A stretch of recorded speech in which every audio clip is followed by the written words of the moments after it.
जय हिंद दोस्तों। आज लुसेंट साइंस का फर्स्ट चैप्टर स्टार्ट कर रहे हैं, जीएस। और आप देख रहे हैं कि जैसे कि ग्रुप डी हो गया, बिहार पुलिस हो गया, चाहे रेलवे का और भी सारा एग्ज़ाम है जो कि इसमें बेहतरीन काम करता है लुसेंट। आप इस तरह आप अच्छी से अच्छी पढ़ाई कर सकते हैं। और आते हैं फिज़िक्स की तरफ। फर्स्ट चैप्टर स्टार्ट करते हैं हम। भौतिकी में आंतरिक चैप्टर है और पहला क्वेश्चन आपका स्क्रीन पर है। कार्य का मात्रक क्या है? कार्य का मात्रक जूल होता है, आप जान रहे हैं, जूल होता है। और दूसरा क्वेश्चन की ओर आते हैं। प्रकाश वर्ष इकाई है, यानी प्रकाश वर्ष किसकी मात्रक है? आप जान रहे हैं कि दूरी का मात्रक मापने के लिए, सबसे अधिक दूरी को मापने के लिए प्रकाश वर्ष की उपयोग करते हैं। जैसे सूर्य और पृथ्वी के बीच की दूरी जो है, अधिक दूरी मापने के लिए प्रकाश वर्ष का उपयोग करते हैं। और तीसरा प्रश्न की ओर आते हैं। एम्पियर मात्रक है।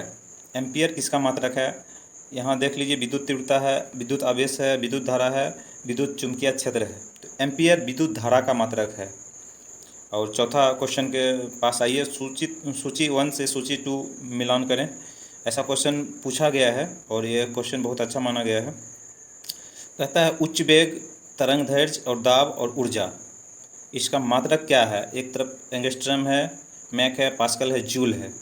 तो आपका उत्तर जाता है सी नंबर। सी नंबर देख लीजिए, ए का एक ही है, उच्च वेग का मैक होता है, और 2 का बी है, तरंग दैर्ध्य का एंगस्ट्रम होता है, और 3 का सी होता है, सी दाब पास्कल होता है, और ऊर्जा का मात्रक जूल होता है।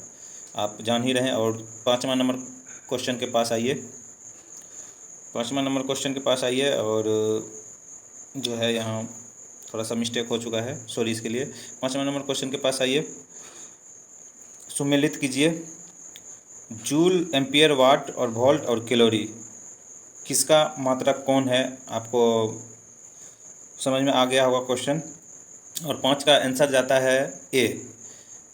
ए का जूल का कार्य होता है, जूल का कार्य होता है, यहाँ आप देख सकते हैं, जूल का कार्य होगा।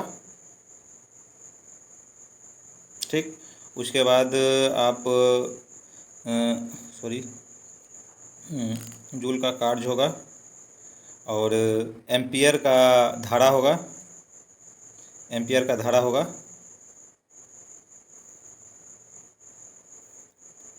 और वाट का समानार्थ होगा, और वोल्ट का ऊष्मा होगा, और कैलोरी का ऊष्मा होगा, कैलोरी का ऊष्मा होगा। ठीक, और छठा क्वेश्चन की ओर आते हैं। सुमेलित ई भी है वही, आपको भौतिक राशि दिया गया है और एक तरफ इसका इकाई यानी इसका मापक दिया गया है। आपको बताना है 6 नंबर क्वेश्चन में कि कौन किसके साथ जाता है। क्वेश्चन है कि त्वरण किसका मात्रक है? त्वरण जो है मीटर का मात्रक है, ये आएगा यहाँ। उसके बाद बल जो है न्यूटन का मात्रक है, बी आएगा। और कार्य जो है जूल, आप जान रहे हैं, जैसे कि ये आएगा, सॉरी आवेग कार्य जो है सी होगा। ठीक, उसके बाद आवेग जो है न्यूटन प्रति सेकंड होता है। ठीक, आते हैं 7वां क्वेश्चन की ओर। निम्न में से समय का मात्रक नहीं है। समय का मात्रक आप जान रहे हैं, इसमें से कौन नहीं है? समय का मात्रक नहीं है। प्रकाश वर्ष समय का मात्रक नहीं है, दूरी का मात्रक है। अधिवर्ष, चंद्रवर्ष, ये सब मात्रक है समय का। और प्रकाश वर्ष जो है दूरी का मात्रक है, जो कि खगोलीय दूरी मापा जाता है। आप जान रहे हैं, प्रकाश वर्ष आंसर जाता है। और 8 नंबर क्वेश्चन की ओर आइए। पास्कल इकाई है। पास्कल किसका इकाई है दोस्तों? 8 नंबर क्वेश्चन की ओर आइए। और पास्कल जो है दूरी का इकाई है, ए नंबर जाता है। ठीक, ओके। उसके बाद आइए 9 नंबर क्वेश्चन की ओर। निम्न में से कौन सा एक सुमेलित नहीं है?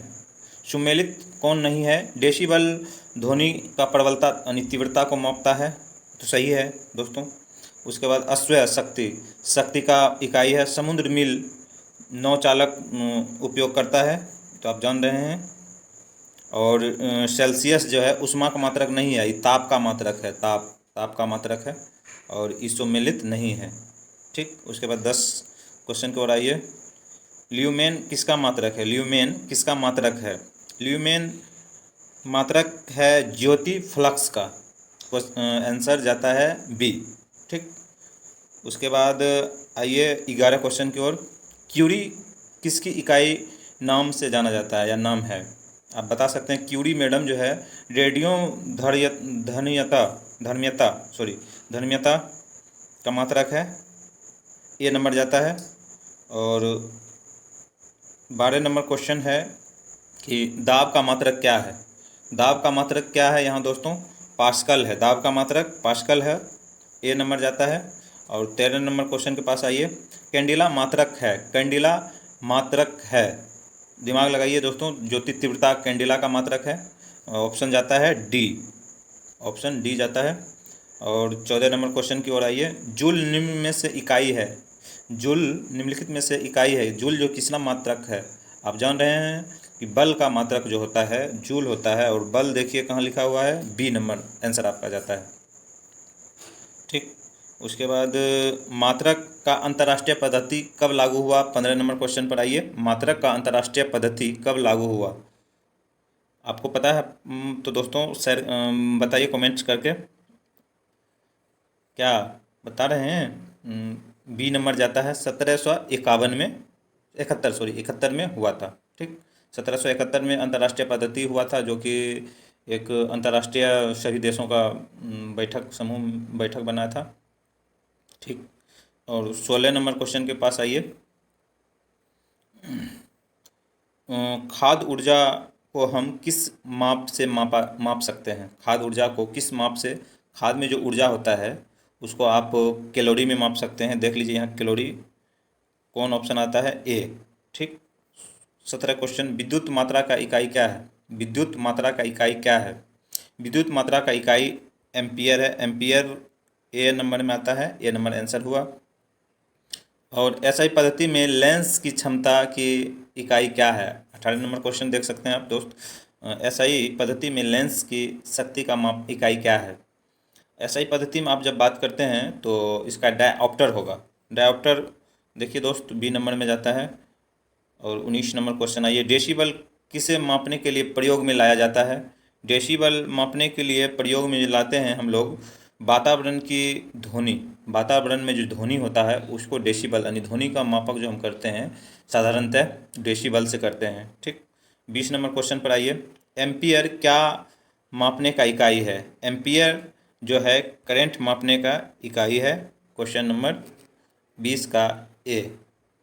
ठीक दोस्तों, 21 का यंग प्रत्यवस्था गुना का एसआई मात्रक क्या है? 21 का यंग प्रतिष्ठा का गुना क्या है? न्यूटन प्रति मीटर। न्यूटन प्रति मीटर, सी नंबर जाता है। और 22 में आइए दोस्तों। निम्न युगों में से किस भौतिकी राशि का मान विमीय सूत्र नहीं है? जिसका बीमा में सूत्र नहीं निकाला जा सकता है दोस्तों। क्वेश्चन पूछा गया आरआरबी में, चंडीगढ़ टीसी 2002 में। ठीक, तो आपका 22 का जो है बल और दाब का भौतिकी राशि का समान विमीय सूत्र नहीं होता है। ठीक, उसके बाद 23 का ये ऊष्मा संवहन गुणांक एवं आयाम का बीमा क्या होगा? 23 का जाता है MLT/Q और sin θ² जाता है आंसर डी। आप देख चुके हैं जैसे कि दोस्तों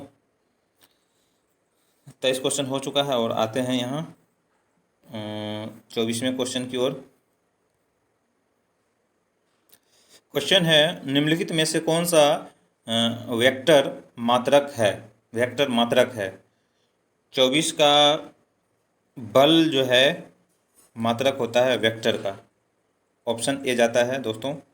उसके बाद 25 में आइए, निम्न में से कौन सा सदिश राशि नहीं है? सदिश राशि नहीं है, आपको सदिश नहीं है सब। इसमें देखिए, संवेग है, उसके बाद वेग है, कोणीय राशि है, ये सब अदिश है, सदिश इसमें नहीं है। द्रव्यमान दोस्तों, द्रव्यमान है, डी ऑप्शन जाता है। 26 का अदिश राशि है। अदिश राशि कौन है? अदिश राशि, आप सदिश और अदिश पढ़े होंगे। सदिश अदिश राशि ऊर्जा, ए नंबर ऑप्शन जाता है। और 27 क्वेश्चन की ओर आइए, निम्न में से कौन सी एक सदिश राशि है? सदिश राशि 27 का ये आंसर जाता है। आवेग जो है सदिश राशि है, बाकी बाद दाब, ऊर्जा, कार्य अदिश राशि है। संवेग सदिश राशि है, बाकी बात अदिश राशि है। और आइए 28वां क्वेश्चन को, निम्न में से कौन सी राशि सदिश नहीं है? सदिश नहीं है, विस्थापन, वेग, बल और आयतन। आपको बताना है सदिश नहीं है, तो आयतन जो है सदिश नहीं है, आयतन सदिश राशि नहीं है, डी जाता है। 29 का, निम्न में से कौन सदिश राशि है? सदिश राशि कौन है? तो ऑप्शन जाता है, ऑप्शन ए जाता है दोस्तों। 30 का, ये दो वेक्टर जिसका मान अलग है, दो वेक्टर जिसका मान अलग हो, आपको बताना है। और यहाँ ऑप्शन जाता है, उसका परिणाम शून्य नहीं हो सकता है। जब जो दो वेक्टर हो सकता है उसका कुछ न कुछ परिणाम निकलेगा। यदि दो वेक्टर है जो अलग नहीं हो, जिसका परिमाण शून्य हो सकता है, तो आंसर जाता है आपका सी। 31 आते हैं, त्वरण ज्ञात करने के लिए सही सूत्र कौन सा है? 31 का सही सूत्र कौन सा है? ए बराबर होता है v माइनस यू बटे टी। तो आप देख सकते हैं यहाँ का अनुसार ए नंबर जाता है ऑप्शन। और 32, संवेग, पदार्थों के संवेग और वेग का गुणात्मक से कौन सी भौतिक राशि प्राप्त किया जा सकता है? वेग और संवेग को अनुपात्मक भौतिक राशि प्राप्त किया जा सकता है, कौन सी? तो 32 का हो जाता है द्रव्यमान। द्रव्यमान जो है संवेग और वेग के अनुपात में गुणा किया जाता है, तो भौतिक राशि द्रव्यमान आता है। 32 का है, शून्य से स्वतंत्र रूप से गिरने वाली वस्तुओं की या का क्या चाल रहेगा? बताइए दोस्तों। 33 का, समान त्वरण से गिरेगा। जब भी कोई स्वतंत्र रूप से वस्तु गिरेगा तो समान त्वरित होकर गिरेगा, तो ऑप्शन जाता है सी। 34 का आइए, एक लकड़ी झूले पर बैठी स्थिति में झूल रही है। सॉरी, एक लड़की झूले पर बैठी स्थिति में झूला झूल रही है। उस लड़की को खड़े हो जाने पर दोलन की आवर्तकाल क्या होगा? दोलन का जो आवर्तकाल कम हो जाएगा। दोलन का आवर्तकाल क्या होगा दोस्तों? कम हो जाएगा। ए नंबर ऑप्शन जाता है। 35 का, ये घूर्णन करती हुई एक गोल मेज पर अचानक एक लड़का आकर बैठ जाता है, तो मेज के कोणीय वेग पर क्या प्रभाव पड़ेगा? कोणीय वेग पर क्या प्रभाव पड़ेगा? तो क्या प्रभाव पड़ेगा? कम हो जाएगा कोणीय वेग। ए नंबर ऑप्शन जाता है, कम हो जाएगा। जब भी लड़का अचानक खड़ा होगा तो कोणीय वेग कम हो जाएगा। 36 नंबर क्वेश्चन के पास आइए, यदि किसी वस्तु का वेग दुगुनी कर दिया जाता है, जब कोई वस्तु का वेग दुगुनी कर दिया जाता है तो क्या होगा? संवेग दोनों होगा, दोगुनी हो जाएगी, सही बात है। गति ऊर्जा 4 गुनी हो जाएगी, सही बात है। उपयुक्त दोनों सही है, इनमें से कोई नहीं, तो ऑप्शन आपका जाता है सी, क्योंकि उपयुक्त दोनों सही है। संवेग दुगुना हो जाएगा और बी नंबर में ऑप्शन है गति ऊर्जा 4 गुना हो जाएगा। ओके। 37 क्वेश्चन के पास आइए, किसी पिंड का द्रव्यमान तथा भार में अंतर होता है क्योंकि? किसी पिंड का द्रव्यमान तथा भार में अंतर होता है क्योंकि द्रव्यमान स्थिर रहता है, जबकि भार में परिवर्तन होता है। ऑप्शन जाता है बी, द्रव्यमान स्थिर रहता है और उसकी भार परिवर्तन हो जाता है। और 38 क्वेश्चन के पास आइए, किसी भी स्थिर या गतिशील वस्तु की स्थिति और दिशा में तब तक कोई परिवर्तन नहीं होगा जब तक कि उस पर कोई बाह्य बल सक्रिय न हो। यह है यह है न्यूटन का प्रथम लॉ। 38 का ए जाता है ऑप्शन, ऑप्शन नंबर ए 38 का। उसके बाद आइए 39